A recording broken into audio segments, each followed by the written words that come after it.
And now, from Glasgow.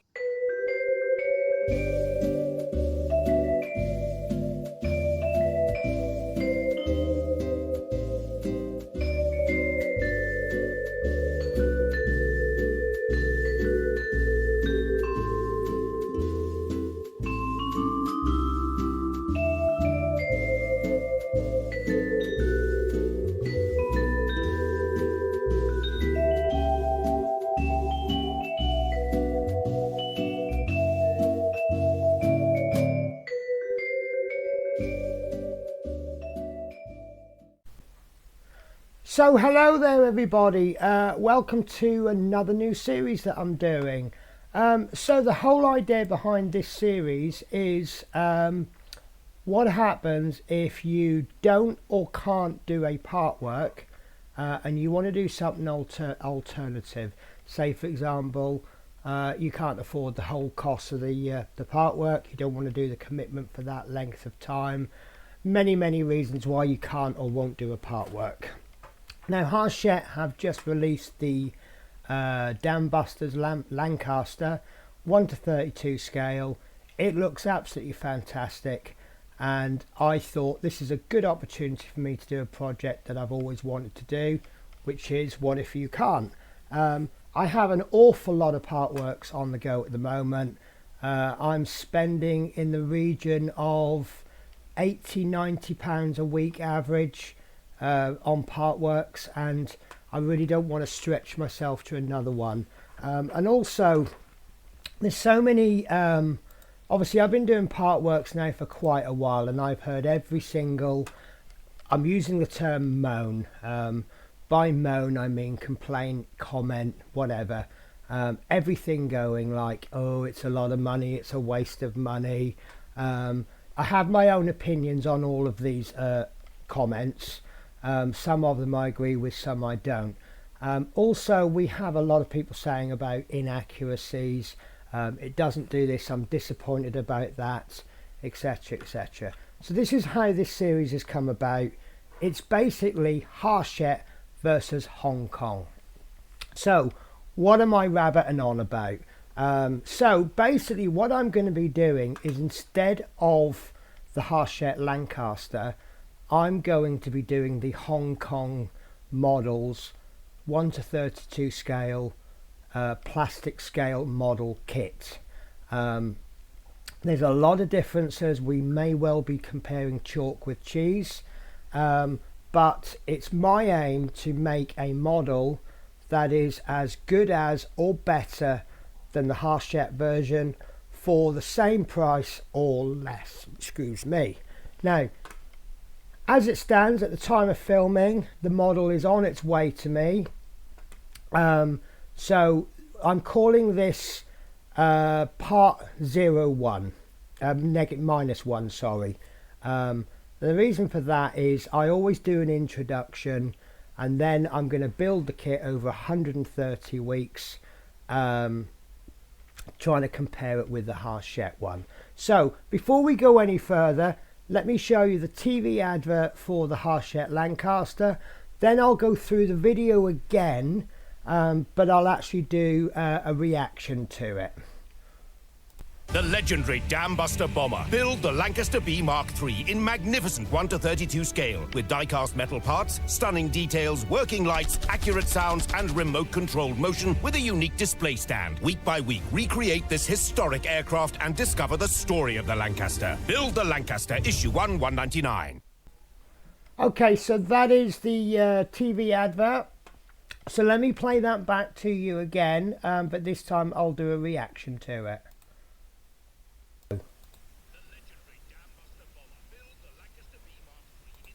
Okay, so the first thing I'm seeing there is obviously you've got the dam and you've got some water. It's flying over the water. Now the you can see 3 posts there, so obviously this thing is going to move around. Is that something I can recreate? I do not know, but that's something to look at. Also the dam, A, do I want to do the dam? B, can I do the dam? That's another question I need to raise. Right, so there we see the size of it in our hands. Now, A lot of you may have done the Spitfire, so you're probably going to be expecting the level of detail that you get in the Spitfire. I don't think that's going to happen. Don't forget the Spitfire was 1:18 scale. This is 1:32, so being smaller, so we're probably not going to get 10 issues to do one engine. So these engines are not going to be as detailed.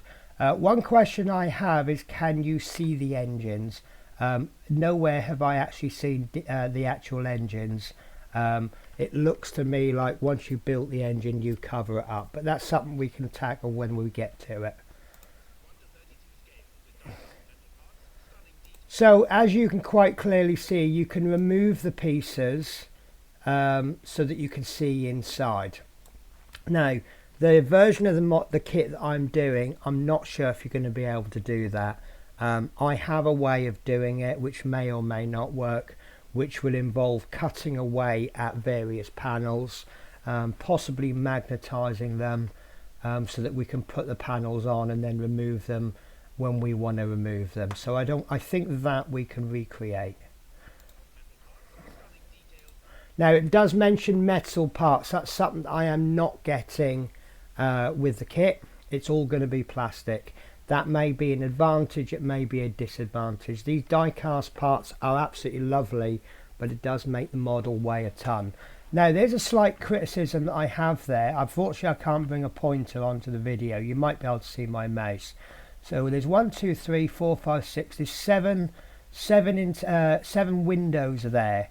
Now it looks to me like you've got this big gap on that panel, and it looks like you can see part of the window.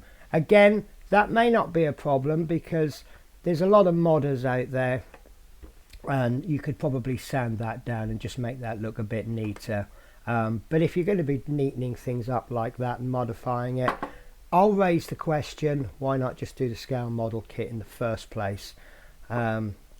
So yeah, the other thing I've got is with the Spitfire, I found the decals.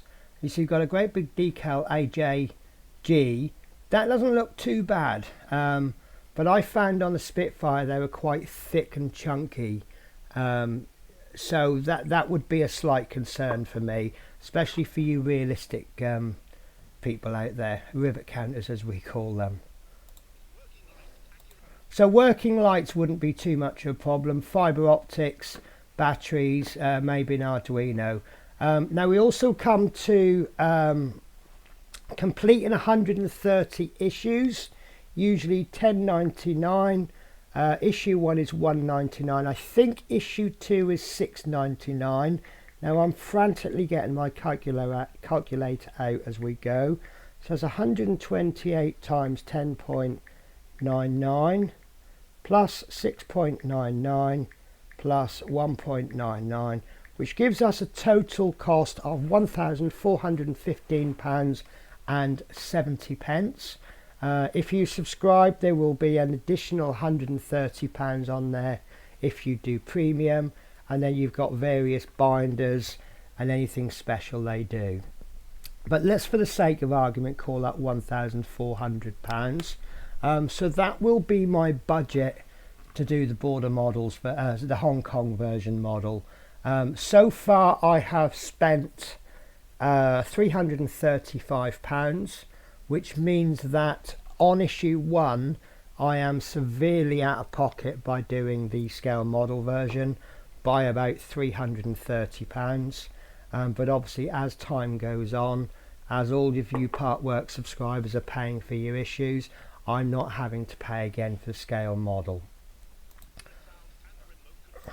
Remote control won't be a problem, because obviously if I put an Arduino or something, some kind of electronics in there, I could probably put a Bluetooth controller, and I can obviously get my own remote control. I'm looking at the thickness of those wings, and I'm thinking I could probably hide a few electronics inside that wing. However, the issue I've got with that is the wings on the Hong Kong models version will be removable. The way that they slot the wings together means that I can take them off, and if you look at the size of this model, that will be a real serious advantage. So I've probably got to look at some clever electronics. The middle picture, we can see the actual what do they call it, the earthquake bomb. Now that spins on the Hachette version. At this particular moment in time, I have absolutely no idea how I'm going to make that spin. So it's looking like it won't be spinning on my version. Is that a major problem? I really don't know. Obviously, if I can find a way to make that spin, then I will. I'm looking at maybe there's some support structures. You see there's two V's coming down on the outside. If I could perhaps come up with some kind of cog system, I don't know. Now on the right hand side you can see the undercarriage legs. I will definitely not be able to do undercarriage coming up. Now one idea I had for my model was to have it on the ground, and we'll have, if you look at the top picture, you'll see the Lancasters coming towards us. Now if we cut that straight down the middle, an imaginary line, and then everything on the right will be done as normal. We'll have the engines closed up, we'll have you know, whatever, we could even have the undercarriage up, and then on the left hand side I can cut away pieces of the fuselage so you can see inside. I can take the covers off the engines, and then I can have one undercarriage wheel down. We'll set some kind of jig up on the right hand side so that it looks like it's actually supported, but it will actually look like it's in flight.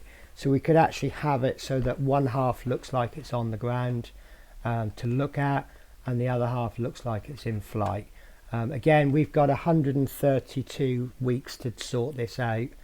Oh, and my favourite statement there, batteries not included. So again, we have the size of it on show there. It is going to be absolutely huge, and the way I see it, the only way you're going to be able to display that the Hachette version is on the stand, because it's just going to be too heavy. As it stands, I don't know how heavy the Hong Kong version will be, but it won't weigh 20-30 kilos.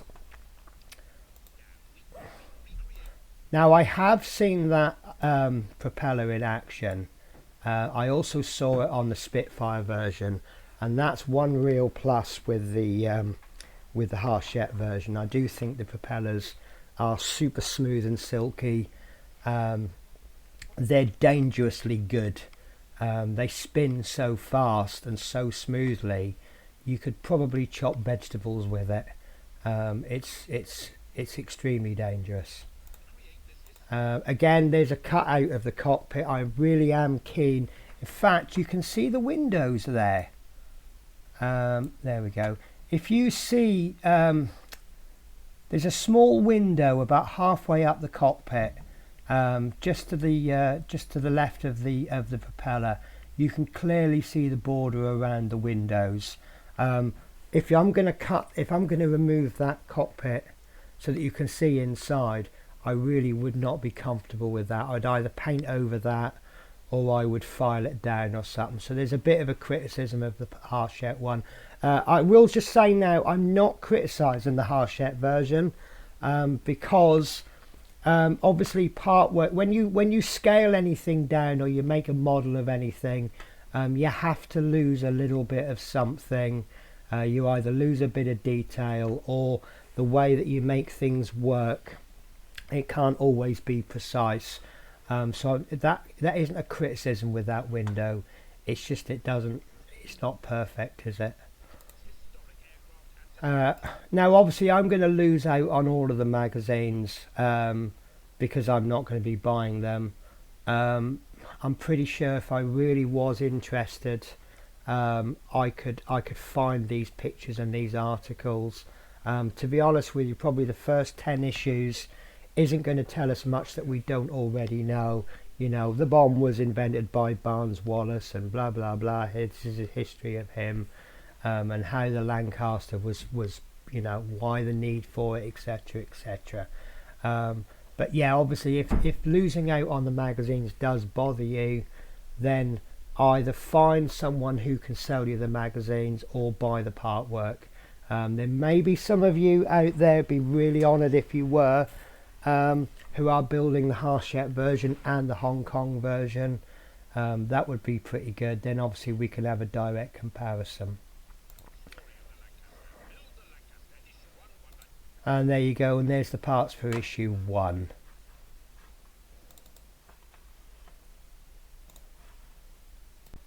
So that is the Hachette advert sorted out. So how am I going to do this? Well, first of all, I can't do it on my own, so I want to say a big shout out to 2 people. One is Building with the Boys. He's going to be helping me out big time. And for want of a better expression, I'm going to call him my technical director. We've got Nigel's modelling bench, which if I remember I will put his link in the description. Now Nigel's modelling bench has an absolutely fantastic scale model channel, and I've already been hitting him with loads of questions, and it's thanks to him that I've chosen the Hong Kong models version.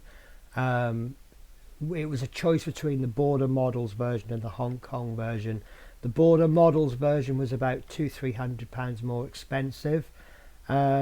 The level of detail in some areas is a lot better, but you're just going to be doing so much work on it, and obviously one of the factors here is that I want to try and be saving money, which is why we've chosen the Hong Kong models version. So next week will literally be an unboxing of the scale model version. I don't feel I need to show you the magazine. A, because I don't have the magazine. B, I have no intention of showing you the magazine. And C, it's literally, here's the magazine and some parts. You follow the instructions, you fit the parts, that's the end of each issue. Now, the format will be, I will attempt to construct the model only what Hachette have done. So, bit of a spoiler for you. Issue 1 of the Hachette version is place some pre-painted parts inside the cockpit and assemble the propeller. So what, for example, I will probably do in stage 1 is I will paint some of the interior pieces, maybe not stick them on. I may paint the actual inside of the cockpit. I will then paint and assemble one propeller. I could do all 4, and obviously from an economical time management point of view, it would be far better if I did all 4, but I want to do this versus the part work magazine. So I'm going to be building this in a way that you may question, and hopefully you've never seen it built in this order before. So obviously what it means is that I won't be doing stage 1, stage 2, stage 3, stage 4. I may actually be making the sub-assemblies from stage 17 first, then I may go on to stage 3, then stage 24. But what I'm aiming to do is that at all times, as close as possible, my Hong Kong version's model of the Spitfire will look like the Hachette version at that particular stage. It won't always be possible. For example, the cockpit, if I'm getting a long piece of cockpit, like the whole fuselage, and they want you to stick a few pieces into the cockpit, I'm going to have to do the whole fuselage side, which then means at a later stage, if Hachette wants you to screw in a piece of fuselage, well, I've already done it on the Hong Kong, so then I can't do it. There will be stages inevitably on the Hachette version where they will say, here's some wiring, put these wires in.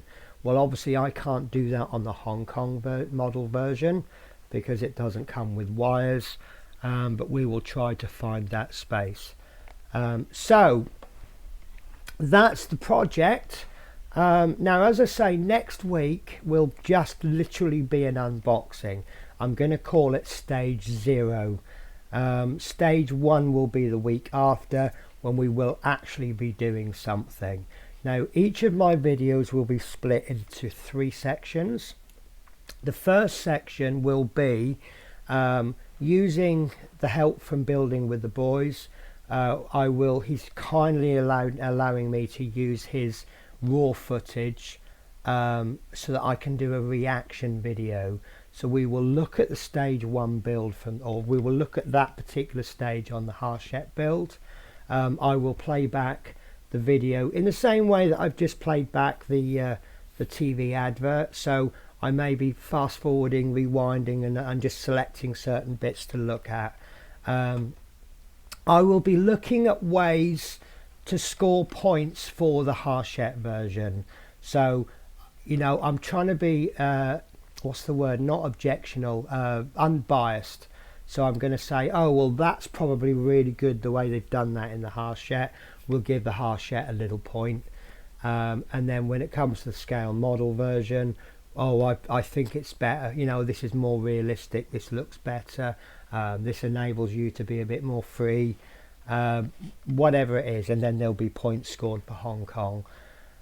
The next stage of the video, the middle section, will be building my version, and I'm hoping to spend not more than 30 to 60 minutes on the build. Now, I may need to speed things up. Obviously, if I'm doing a lot of cleanup work, that's quite boring to watch, so I'll speed all that up, maybe doing some painting, gluing, whatever we're doing.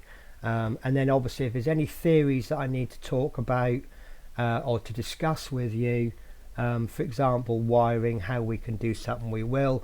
Then the third bit will be the boring bit, and that's finances. So we will look at how much this particular issue has cost us if you were doing the Hachette version.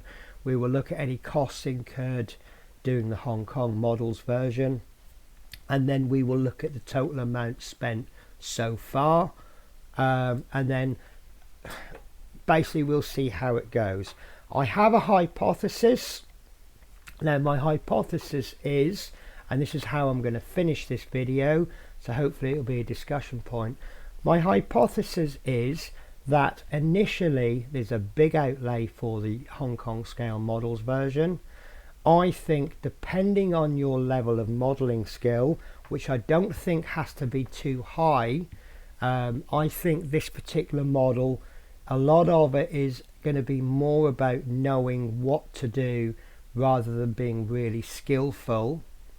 And by that I mean, if you know how to paint with an airbrush, if you know what glues to use when, and you know how to glue, you know how to file, you have the correct equipment, I think you can do a better job on the Hong Kong version than the Hachette version. However, I think the Hachette version will be a little bit more foolproof. I think that for about the first 30 or 40 issues, I think you will be out of pocket on the Hong Kong version, because it's such a big outlay to begin with. And don't forget, it's not just the model that you have to buy. I really need to include the cost of the paints. The tools that I use to make the model, I won't include those costs, because as an experienced modeler, they're all tools that I already have anyway. Side cutters, files, airbrush. I will discuss the costs of the airbrush, but I won't include them in the costs.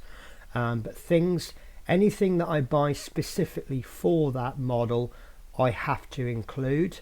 Now, there are 15 different colour paints being used on the Lancaster, plus any washers, anything like that. The paints are, I think they're £2.75, so there's about 40 or 50 quid's worth of paint.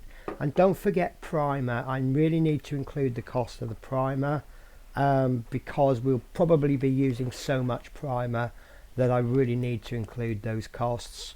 So it's not just a case of splashing out 300 odd pounds on the model, it's the paints as well.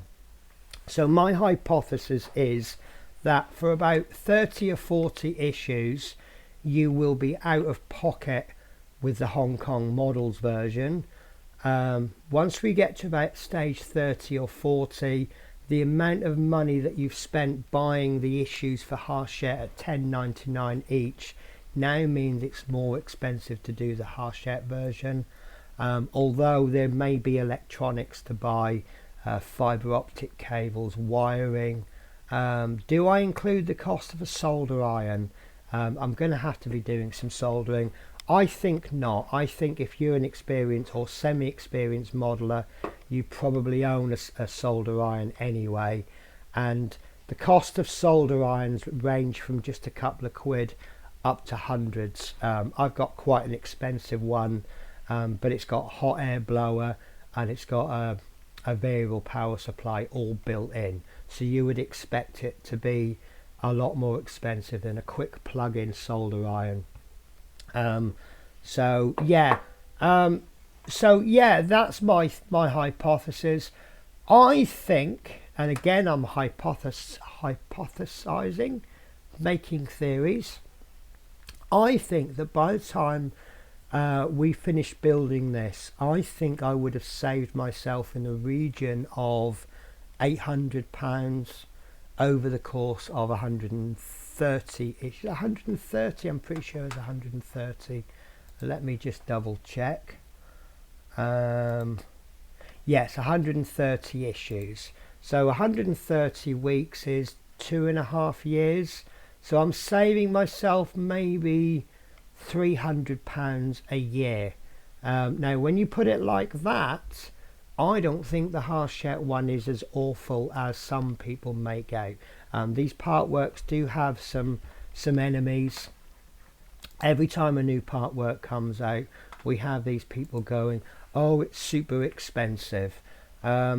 Listen guys, some people go down the pub once or twice a week and they may spend 50, 60, £100 on alcohol and they have absolutely nothing to show for it. We're spending £11 a week and we have this beautiful model at the end of it.